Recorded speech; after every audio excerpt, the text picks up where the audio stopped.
Welcome to another episode of Tell Me About Your Bike, the podcast about the meaning of life, the universe, and bicycling. I'm your host, Wesley Cheney, and in today's episode, we're going to listen to the second half of my interview with Bruce Caplain of Bike the North Country, a nonprofit dedicated to making cycling an everyday experience in northern New Hampshire. I met with Bruce last November while I was up in Vermont visiting with my mom, and I sat down with him at the library, had a long conversation about the challenges and rewards of year-round cycling in wintry northern New Hampshire. So let's listen now to another episode of Tell Me About Your Bike. So Bruce, tell me about your first bike. My first bike goes back probably before I remember. It was probably a big wheel or a tricycle. Right. When you look at bikes like that, and then graduated into the Schwinn with the banana seat on it. Yeah, I had one of those. Yeah, and eventually into the big boy bike, which was the Schwinn Varsity, Right. which those weigh 60 pounds, and they were indestructible. Mine was a 12-speed Columbia from Obashan Hardware. Oh, wow. Okay. Neither of which exists anymore, I don't think. No, I don't think so. My first real road bike was a Centurion, which loved it. It was like, wow, this is the coolest bike ever. The color looked good. It looked sleek. It still probably weighed 40 pounds, steel bike. Yeah. Down to friction shift. Yeah. But, at the time, it was a fun bike. Yeah. And I still have that bike, actually. Wow. I turned it into a fixed gear bike. Okay. Just can't get rid of a bike. No, I understand that. It is really hard to. All right. Do you have a favorite bike? Whichever one I'm riding. Okay. I mean, it depends on the season. It depends on. I have maybe my favorite bike is my Titanium 7 gravel bike. Oh, wow. Okay. I love it. And it's got the E-shift. It's light. It's fast. So it's fairly new then? It's probably about 5 years old at this point. Yeah. Love it. So that would have been right when E-shift was being introduced? Yes. Okay. Next question. How many bikes do you own? Simple answer is not enough. The actual answer, if you look at the old bikes like my fixed gear bike, the trainers that I have, 9, 10. Okay. If you go into our basement, my wife has just as many, so we literally have 20 bikes in the basement. Oh, I've been there.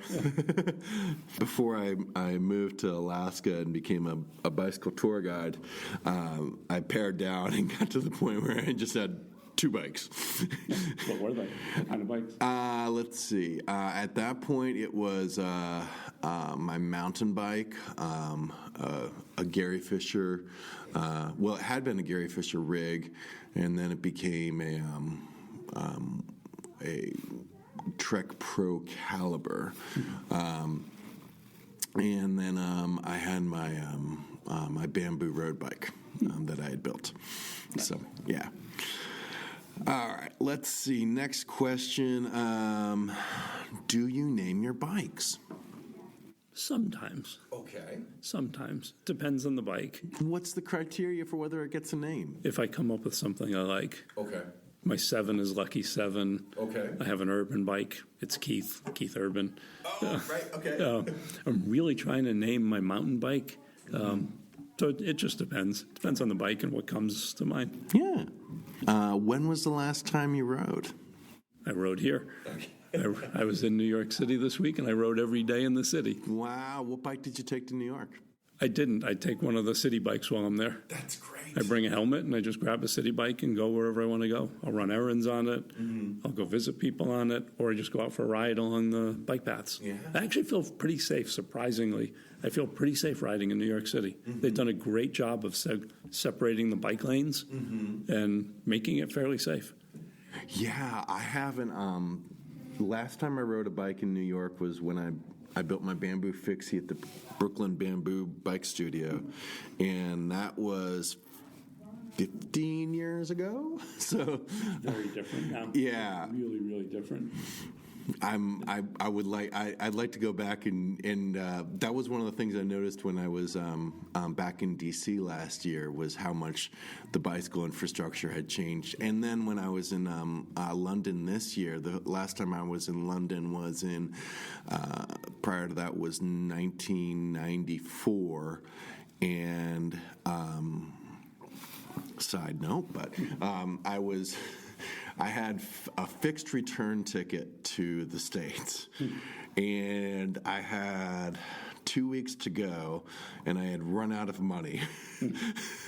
And so, on my bicycle tour from London to Rome and back, and so I ended up opening up a phone book. And using a payphone, and the third company I called was Heaven Sent Couriers, and they said, yes, we've got a job for you. And so I ended up working as a bicycle courier, and then one day I heard the rumor that there was a critical mass, and so I ended up riding critical mass in London with about 20 other people. Oh, that's fun. Yes. So it was really weird to go back to London this year and just see like all this bicycle infrastructure. I was like, oh my gosh. Yep. Yeah, if you look at cities, 10, 20 years ago, they're very different now. Some of the big cities, Paris. I mean, we're in Copenhagen this summer. My wife travels a lot for work, so I go along for the fun of it. And they actually built their roads for bikes, not for cars. Yeah. And there are more bikes on the road than there are cars. We never got in a car when we were in the city. We rode everywhere. She would get on her bike and ride off to work in her dress. Yeah. Right? It was normal, just absolutely normal. Yeah, that's the way it was when I was in Amsterdam about 20 years ago. And so it's, and now I'm in, and so then I was living in Norfolk, Virginia, and was part of a long effort to get bicycle infrastructure, and ended up creating a nonprofit and becoming part of the bike commission with the city, and so it all paid off, and now I've moved to Charleston, West Virginia, and I'm feeling like I'm in the same place that I was 25 years ago in Norfolk. And so Charleston is in the will be entering the third year of a 5-year gig hosting the USA Cycling Road Championships. Oh, interesting. So every June, they suddenly put up posters all around town saying, Bike City! I haven't seen any new bicycle infrastructure at all since I moved there.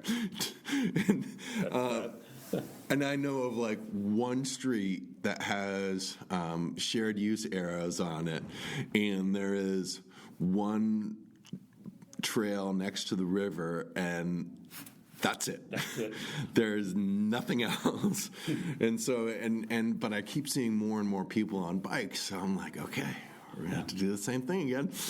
It's time to start organizing, and I've already like made friends with one of the city planners who's on a bike all the time, and so that, which is what my partner has really been pushing and has been saying, look, let's, how can we contribute to the community? And so about a month ago, I texted her, I said, what about a bike co-op? There's a real need in this community for reliable, dependable bikes. She says I look at bikes the way some men look at young girls. I can understand that. Yeah, and like I'll just catch a flash or something, and she'll be like, "What did you see?" I was like, "Well, I understand that he needs to ride, but he's riding against traffic, and neither one of the brakes are actually hooked up on his bike, and you see it the way I see it. Right. It's hard. I get so upset. It's like, I'll see kids or even adults without helmets. It's right. Like, why are you doing this? Why are you riding? Like, yeah, why? What is wrong with you? Yeah. So that's the goal is we're gonna start the bike co-op in January,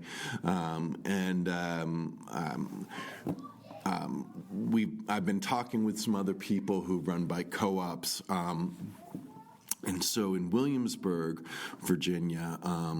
They have a voucher model where local nonprofits and churches and whatever will basically pay for a bike for somebody that they say needs one. Mm-hmm. So that person could be talking to the Salvation Army or Hope House or a halfway house or whatever it might be, and they're like, yeah, you need a bike, and you've got a job, and you're not just going to sell it for crack, that.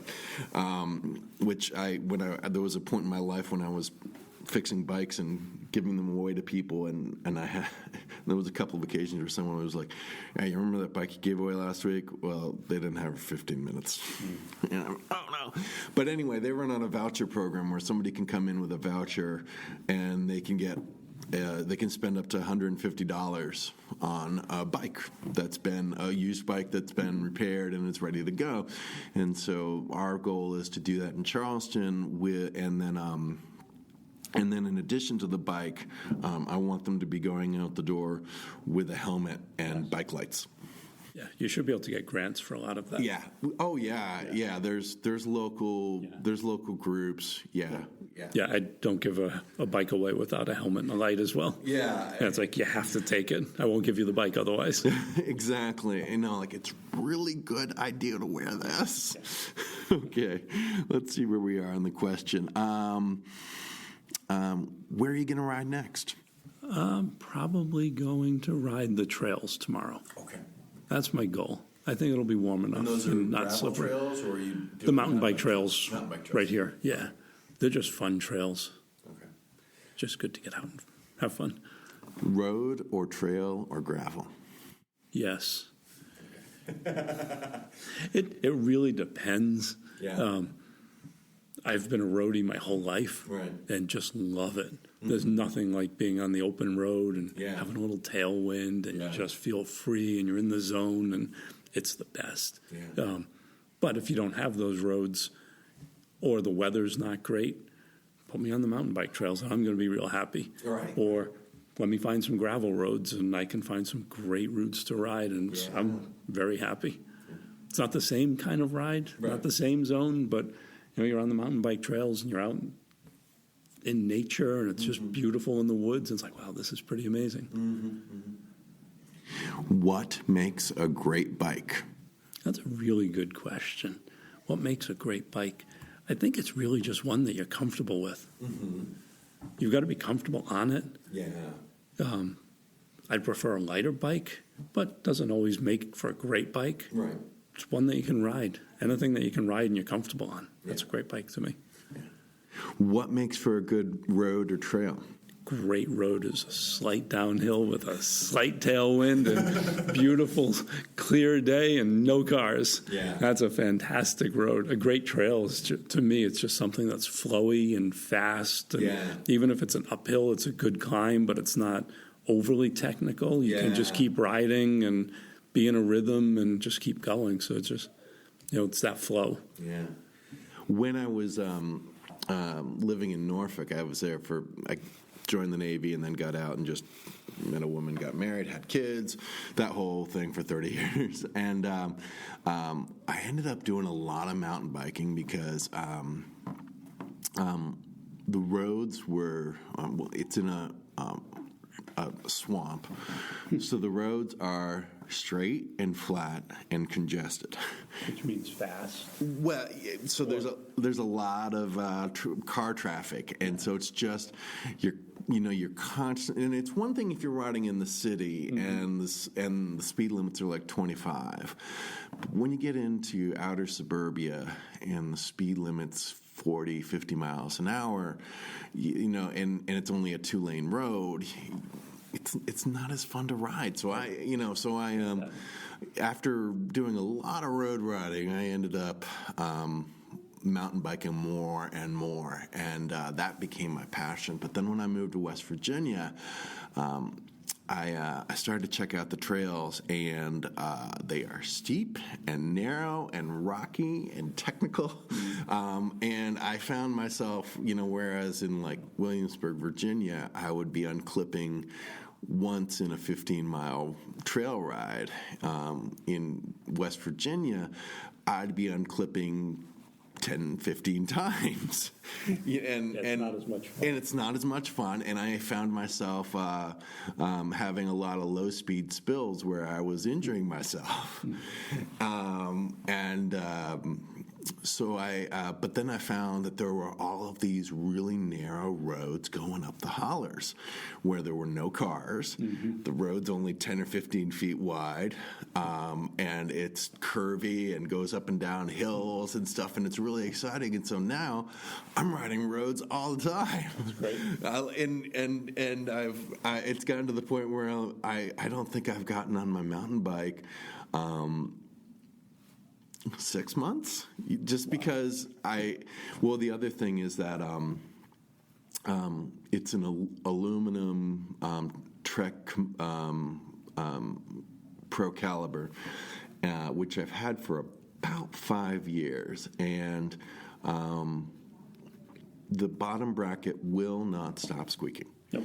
Every single time the pedal goes around, I get a creak, and you know I've been riding aluminum hardtails for a while, for about 20 years. And so, you know, I've learned, like, you buy the Teflon lube, and, you know, you have to change out your bottom bracket. And they're squeaky. Squeaky and squeaky. They are. And so, you know, it's just, it just robs the fun out of it. And so finally last year, I took my bike to a shop, and I was like, look, you guys do this all the time, and you change out bottom brackets weekly.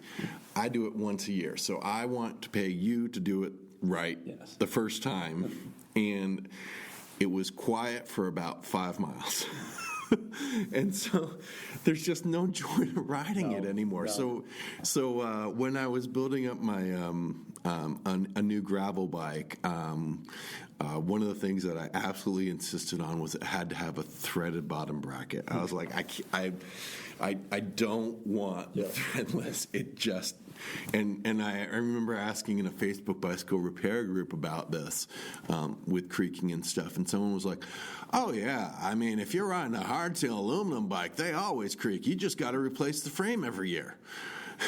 I'm like, that's not the answer. No, I want a bike that lasts. You know, I still could ride it if I had to, but it's not going to be a lot of fun. No, it's not. All right, let me open up the question. Let's see. Tell me about the last time you were lost on a bike. Last time I was lost on a bike was probably out west when we were riding. Uh-huh. And how long ago? This past spring, so maybe 6 months ago. Okay. It was probably outside of Las Vegas, and I was just riding. I was actually road riding. Okay. And just completely turned upside down, and like, just keep riding and know the direction you're heading, and eventually you find it. It's like, as long as you're willing to have a longer ride, and eventually you'll get back knowing the direction. Yeah. You just kept riding. It was great. Got to explore some new roads and saw some new things and had a nice long ride. And how warm was it when you were lost? Quite. It was quite. I had a lot of water with me, though. Okay. Even on the road, I'll always bring a Camelback at this point. Yeah. So I make sure I have enough water, especially if it's going to be hot. Yeah. Yeah, that's I've had that in West Virginia where I've ended up on the back roads and didn't have cell phone reception, and I'm like, Well, I guess I'm just going to go downhill. I mean, eventually I'm going to hit a river and there's going to be a big road and I'll be able to figure out my way back to civilization from That's exactly the way I look at it. It's like I know the direction. I can see where the sun is. I can see where I'm heading. I've got a compass. Yeah. Like, just know the direction I need to go in. Yeah. Let's do some techie questions. When it comes to drivetrains, do you prefer 1x12, 3x9, or 1x1? So I love my fixed gear bike, 1x1. Okay. It's got its time and place. Yeah. And up here with all the hills is not the time and place most of the time. But I absolutely love the 1x1. On my road bike or gravel bike, I like my 2x. Yeah. I just like the additional option. I want the span of gears. I like the option. On my mountain bike, fat tire bike, they're all 1xs. Okay. And they work. They work real well. Yeah. The gearing's got to be right, but I know I'm going to be climbing a lot around here. So I have the right gearing and it works. So it really depends on the bike. Yeah. Okay. Rim or disc brakes? Got to go with disc brakes. Yeah. I've obviously ridden a lot of bikes and have a lot of bikes with rim brakes, but the disc, there's nothing like it. And they're faster to stop. In wet weather, they're better. On hills, they're not going to burn out or not going to blow up the tube. Yeah, exactly. And there's a lot of hills around here. Yeah. So, no question. Like, that's one of those upgrades to equipment that I think is great, and I'd never go back. Now, do you have a preference between hydraulic and mechanical brakes? Hydraulic are stronger, but doesn't 6 of one, half dozen of another. Okay. Yeah. When I was setting up my my gravel bike, I went with mechanical because I was like, I want something that I can fix on my own if I'm 20 miles from the nearest bike shop. The hydraulic goes, you're in trouble. Yeah. Mechanical or electronic shifting? Electronic. Yeah? Yeah. My gravel bike I mentioned has the E-Shift, and it's fantastic. It's the Shimano Di2. Okay. It's fantastic. The battery lasts 6 months. Oh, wow. So I don't have to worry about that. I have the SRAM E-Shift on my mountain bike. Sorry, SRAM. It's not as good as the Shimano. It's got a slight delay in it that you really notice, and sometimes I almost want the mechanical because I can just push it down a few gears. But in the end, I would still stick with the electronic. Now, if you're riding a bike with mechanical shifting, do you have a preference between friction and index? Index. Yeah? Okay. Yeah. Okay. Although there is something to be said for the friction, but... and that's kind of that art that we lost in shifting. But I like to be able to shift fast and quick and precisely. Yes. It matters, especially if you're starting up or down a hill. I want to be in the gear I want to be in quickly. How about clipless or flat pedals? Yes. Road bike, I am clipless all the time. Okay. My fat tire and mountain bike, I'm flat pedals. Okay. I need to know I can get my foot down quick. Yeah. And it matters for me. Others like the clipless on the mountain and fat tire bikes, but I don't. Okay. And when it comes to mountain biking, hardtail, softtail, or rigid? Hardtail's fun. Hardtail's a lot of fun. I have the softtail, but these trails you can ride the hardtail, and they're fun. They're a lot of fun. Okay. 2 more questions for you. If you had $1 billion, what investments in cycling infrastructure would you make? Wow, that's a really interesting question. I would have a lot more gear libraries for people. Okay. I think everybody should be able to have a bike and grab a bike wherever they are and get out and ride. If I had $1 billion and could influence politicians, I would create wider roads with segregated bike lanes. Yeah. I mean, I would love that. Absolutely love that. It's great in the cities. But here, we have the 2-lane roads, and some of the breakdown lanes are narrow. Yeah. And trucks go by at 50 miles an hour. It's not a great feeling. So I'd prefer a wider shoulder and a segregated breakdown lane or a segregated bike lane for something like that. And I'd have bike repair stands everywhere. I mean, you can have all the tools you want with you, but at some point you just don't have what you need, or something doesn't work. Yeah, you really do sometimes. Yeah. I think I skipped over this one. Tube or tubeless? I have both tube and tubeless. Yeah. I don't know. I'm not crazy on making sure my wheels are the lightest in the world, so getting rid of the tube isn't, that important. I like the ability to be able to change a tube if I have a flat, but then I get more flats with tubes. So the tubeless are great. I have the tubeless on my mountain bike and my gravel bike, and they're great. Yeah, I've got I'd been holding out on tubes, and I had one disastrous experience trying to do tubeless, and it didn't work, and so I ended up taking my bike to the shop to get them to build a new front wheel and put new tires on, and they went ahead and upgraded me to tubeless because they just figured, well, you're on a mountain bike, you want tubeless, and it was okay. And so, when it came time to put together my new gravel bike, I was like, well, I'm going tubeless. So I still carry tubes with me. I have not mastered the art of installing tubeless tires myself. Not either. And that's true about when it comes to hydraulic brakes. Like, I tried once to bleed my own brakes and failed abysmally. So, certain things you go to the experts for, especially when it comes to braking. I want to make sure that works. Exactly. So, I was talking to a guy who owns a co-op in West Virginia, and he's like, well, if you want to run a bike co-op, you're going to have to learn hydraulics. And I'm like, okay.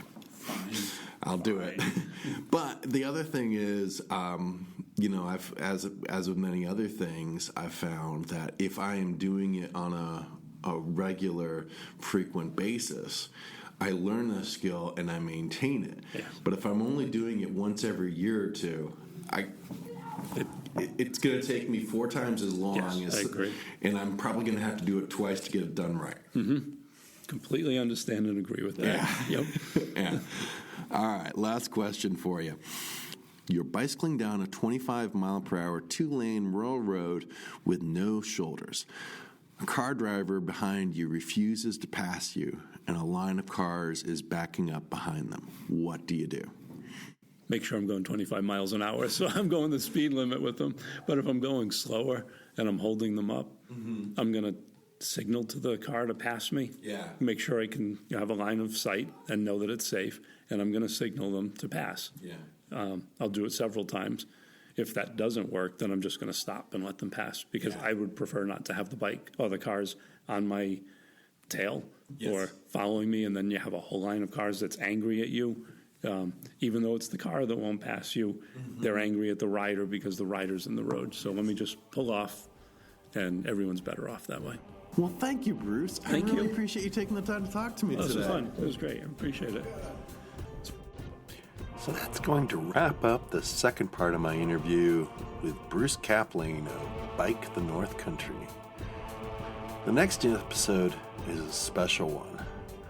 I got the chance to interview one of the inspirations for Tell Me About Your Bike, John Winston.